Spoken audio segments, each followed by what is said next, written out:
Experiencing frequent drops with your Verizon 5G home internet? You're not alone. Connectivity drops, affecting 15 to 20% of users, are often due to weak signal strength, channel interference, or physical obstructions. Start by understanding these key factors. First, signal strength, measured in dBm, aim for minus 70 dBm or stronger.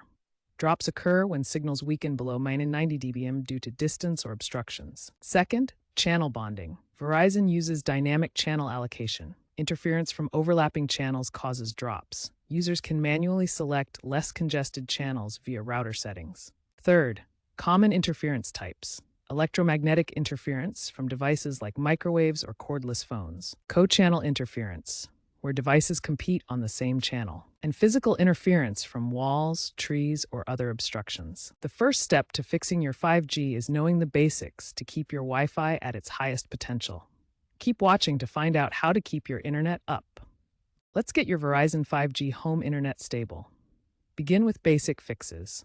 Power cycle your router, reposition antennas for a clear line of sight to the tower, and update your router's firmware.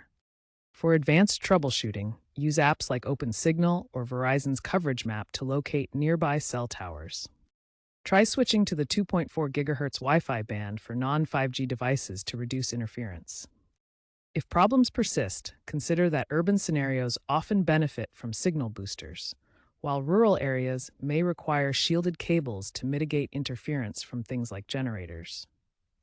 Finally, Verizon's app has a 5G Guardian tool for proactive issue detection. Remember, while simple fixes solve most issues, complex cases may require professional assistance, and monitor your network.